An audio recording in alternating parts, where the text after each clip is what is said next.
নমস্কার বন্ধুরা, সুইসনেস কিচেনে সকলকে সাদর আমন্ত্রণ জানিয়ে আজকের রেসিপি শুরু করছি। বন্ধুরা, আজকে তৈরি করে দেখাবো একদমই নতুন ও দারুণ স্বাদের অরেঞ্জ মিষ্টি রেসিপি। বন্ধুরা, এই রেসিপিটি বানানোর জন্য খুব বেশি সময়ও লাগে না আর খুব বেশি উপকরণও লাগে না।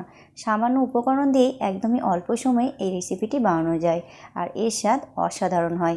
ছোটোর থেকে বড় খেতে কিন্তু খুবই পছন্দ করবে আর বানানো ভীষণ সহজ, একদমই সহজভাবে বানানো যায়, দারুণ স্বাদের তৈরি হয়।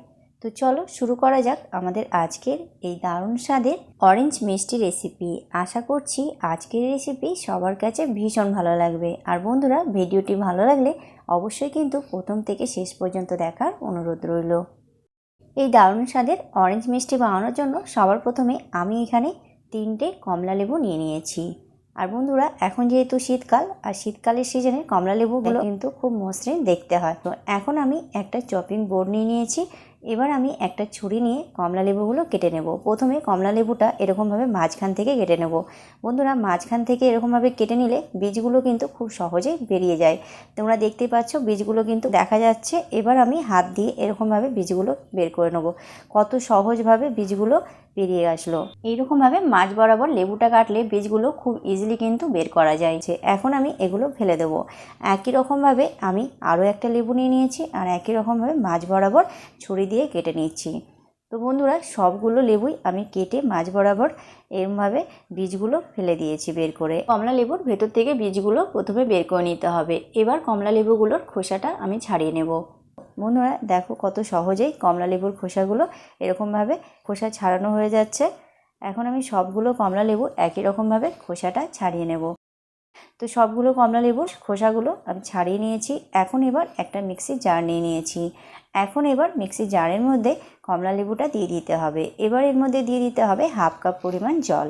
এবার ঢাকনাটা লাগিয়ে এটা মিক্সিতে খুব ভালোভাবে একটা ফাইন পেস্ট তৈরি করে নিতে হবে। বন্ধুরা, এই জুসটা তোমরা জুসারেও বের করে নিতে পারো। তো বন্ধুরা, ফাইনভাবে পেস্ট তৈরি করে নিয়েছি মিক্সিতে। পেস্টটা ঠিক এইরকম ফাইনভাবে তৈরি করে নিতে হবে। এখন আমি একটা মিক্সিং বোল নিয়ে নিচ্ছি। এবার আমি নিয়ে নিলাম একটা ছাঁকনি। এবার পেস্টটা সম্পূর্ণটা ছাঁকনির মধ্যে ঢেলে দিতে হবে। এবার একটা চামচ দিয়ে এরকমভাবে নাড়াচাড়া করে সম্পূর্ণ জুসটা খুব ফাইনভাবে ছেঁকে নিতে হবে, যেন এর মধ্যে কোনো গোটা না থাকে। তো সমস্ত জুসটা আমি ফাইনভাবে ছেঁকে নিয়েছি। বাকি যে অবশিষ্টটা পড়ে আছে সেটা এবার ফেলে দিতে হবে। তো বন্ধুরা, এরকমভাবে জুসটা একদম ফাইনভাবে তৈরি করে নিতে হবে। এখন আমাদের এই কমলা লেবুর জুস একদম রেডি। এবার দেখো এখানে বন্ধুরা আমি একটা ফাইন প্যান নিয়ে নিয়েছি। এবার একটা মেজারিং কাপ নিয়ে আমি জুসটা মেপে নিচ্ছি। তো প্রথমে 1 কাপ পরিমাণ হলো, আবারও হাফ কাপ পরিমাণ হলো। তো বন্ধুরা, তোমরা দেখতেই পাচ্ছ কমলা লেবুর জুসটা মোট 1.5 কাপ পরিমাণ তৈরি হয়েছে। এবার আমি একটা ছাঁকনি নিয়ে নিয়েছি আর এখানে হাফ লেবু নিয়ে নিয়েছি। এবার লেবুটা ছাঁকনির মধ্যে এরকমভাবে একটু প্রেস করে রসটা বের করে ছেঁকে নিতে হবে। এবার এখানে নিয়ে নিয়েছি হাফ কাপ পরিমাণ চিনি। এবার সবগুলো নাড়াচাড়া করে ভালো করে একটু মিশিয়ে নিতে হবে। বন্ধুরা, লেবুটা কিন্তু খুব বেশি দেওয়া যাবে না, হাফ দিতে হবে। আর লেবুটা অবশ্যই কিন্তু ছেঁকে নিতে হবে। এখন চিনিটা খুব ভালোভাবে জুসের সাথে মিশিয়ে নিয়েছি। এখন ওভেনটা অন করে ওভেনের ওপর প্যানটা আমি বসিয়ে দিলাম। এবার এর মধ্যে দিয়ে দিচ্ছি সামান্য একটু ফুড কালার। বন্ধুরা, এই কালারটা কিন্তু সম্পূর্ণ অপশনাল, তোমরা চাইলে স্কিপ করতে পারো। তবে কালারটা দিলে কিন্তু মিষ্টিগুলোর কালারটা খুব সুন্দর দেখতে লাগবে, কালারটা খুব সুন্দর আসে। তার জন্য আমি এখানে সামান্য পরিমাণ অরেঞ্জ ফুড কালার ইউজ করেছি। এবার এটা খুব ভালোভাবে মিশিয়ে নিতে হবে। তো ভালোভাবে মিশিয়ে নিয়েছি ফুড কালারটা। এখন এবার একটা মিক্সিং বোল নিয়ে নিয়েছি। এবার এর মধ্যে নিয়ে নিচ্ছি 1/3 কাপ পরিমাণ কর্নফ্লোর। বন্ধুরা, কর্নফ্লোরের পরিমাণটা অবশ্যই কিন্তু 1/3 কাপই দিতে হবে। এবার দিয়ে দিচ্ছি হাফ কাপ পরিমাণ জল।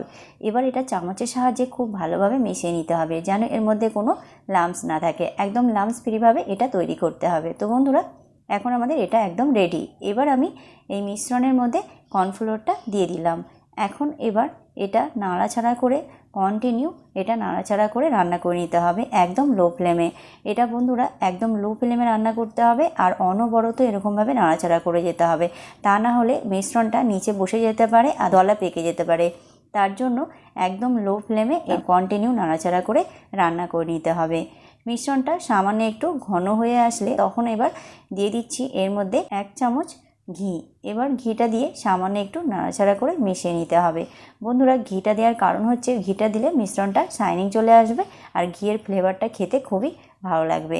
এবার এটা নাড়াচাড়া করে বেশ কিছুক্ষণ রান্না করে নিতে হবে একদম লো ফ্লেমে। যতক্ষণ না মিশ্রণটা প্যান ছাড়তে শুরু করেছে ঠিক ততক্ষণ পর্যন্ত এটা নাড়াচাড়া করে লো ফ্লেমে রান্না করতে হবে। ফ্লেমটা কিন্তু অবশ্যই লোতে রাখতে হবে। তো বন্ধুরা, প্রায় 5 মিনিট মতো লো ফ্লেমে এরকমভাবে কন্টিনিউ নাড়াচাড়া করার পর মিশ্রণটা কিন্তু অনেকটাই ঘন হয়ে গেছে আর প্যান ছাড়তে শুরু করেছে। তার মানে এখন আমাদের মিশ্রণটা একদম পারফেক্টভাবে রেডি হয়ে গেছে। এবার আমি ফ্লেমটা বন্ধ করে এটা নামিয়ে নেব। এবার এখানে দেখো বন্ধুরা, একটা বক্স নিয়ে নিয়েছি, তোমরা চাইলে স্টিলের প্লেটও নিতে পারো। এবার এর মধ্যে সামান্য একটু তেল দিয়ে এটা খুব ভালোভাবে তেলটা মাখিয়ে নিচ্ছি। বন্ধুরা, তেল অথবা ঘি যে কোনো দিয়ে তোমরা এটা গ্রিস করে নিতে পারো। এবার আমি মিশ্রণটা বক্সের মধ্যে ঢেলে দিচ্ছি। বন্ধুরা, এখন কিন্তু কাজটা খুব তাড়াতাড়ি করতে হবে। মিশ্রণটা কোনো মতেই ঠান্ডা হতে দেওয়া যাবে না। মিশ্রণটা কিন্তু গরম অবস্থাতেই এটা বক্সের মধ্যে ঢেলে দিতে হবে। তো বন্ধুরা, এবার সামান্য একটু আমি স্প্যাচুলা দিয়ে এটা সমান করে নিচ্ছি। তো সামান্য একটু এরকমভাবে হালকাভাবে ট্যাপ করে নিতে হবে।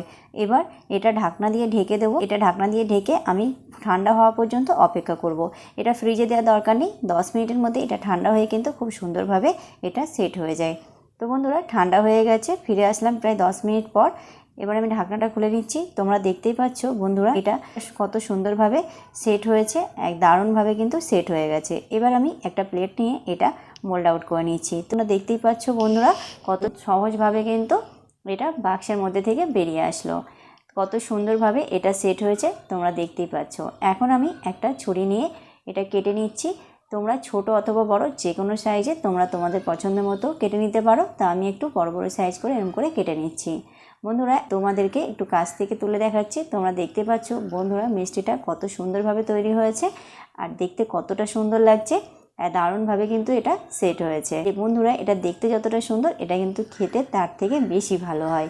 আর একদমই অল্প উপকরণে আর একদমই অল্প সময়ে আর খুব সহজভাবে এটা তৈরি হয়ে যায় আর খেতে ভীষণই ভালো লাগে। ছোটোর থেকে বড় সকলেই কিন্তু খুবই পছন্দ করবে খেতে। তো ভালো লাগলে অবশ্যই একবার বাড়িতে ট্রাই করো। আশা করছি বাড়ির সকলেই ভীষণই পছন্দ করবে। তো বন্ধুরা, তৈরি হয়ে গেল আমাদের আজকের এই দারুণ স্বাদে অরেঞ্জ মিষ্টি রেসিপি। রেসিপি কেমন লাগলো তোমরা অবশ্যই কমেন্টের মাধ্যমে জানিও। আর রেসিপিটি ভালো লাগলে ভিডিওটি লাইক কমেন্ট শেয়ার করে চ্যানেলটি সাবস্ক্রাইব করে পাশে থাকার অনুরোধ রইল। তো আজ এই পর্যন্ত, আজ এখানেই বিদায় নেব। আবারও দেখা হবে আগামী পর্বে নতুন একটা ভিডিও নিয়ে। তো ততক্ষণ পর্যন্ত তোমরা খুব ভালো থেকো, সুস্থ থেকো। Tata, bye bye.